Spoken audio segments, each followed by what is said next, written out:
The battle of forgiveness.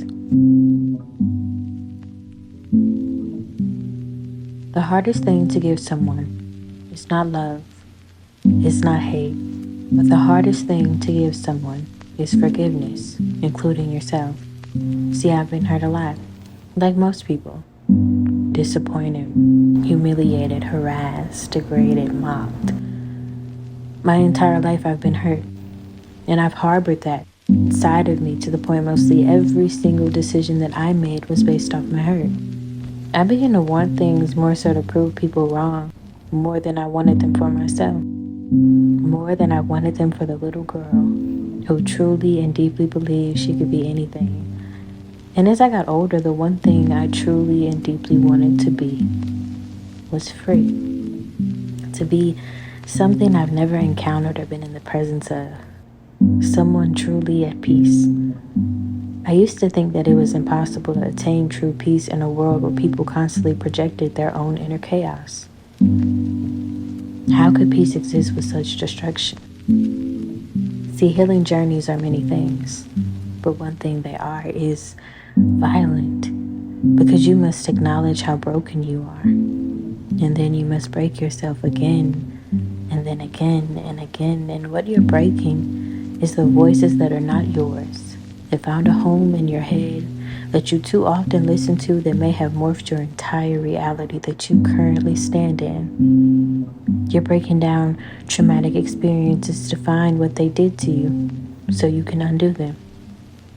You're looking at your responses and reactions to people and analyzing not what they say about them, but what your reactions and responses say about you. And when you analyze it, somewhere along the lines, you find you lost your peace, and you probably never regained it again. You probably still don't have it, and you don't even notice it, do you? Can we be honest? Can we see that the wounds of neglect can be healed with forgiveness? It doesn't mean we have to reconcile. It doesn't mean we have to re-enter rooms, mindsets, or relationships. But it does free us from what those rooms, mindsets, and relationships did to us, and stop what we can potentially do to other people.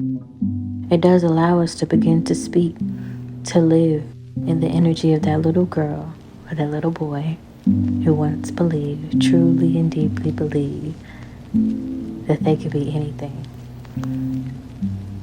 Believe it when people say you're not forgiving them for them, but you're forgiving them for you.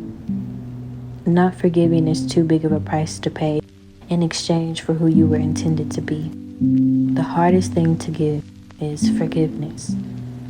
It's always going to be a losing battle if we forget that we are always in a desperate need for forgiveness ourselves, and that all sin is equal, that none of us are victims, and none of us are villains, but we are all soldiers at war, stuck at the battle of forgiveness. If we ever want to be free, we must not fight, but we must surrender. God sacrificed His only Son in order for us not to be loved. It was because He already loved us, but He did it in order for us to be forgiven. Perhaps the most powerful thing, the most godly thing we can ever do is forgive.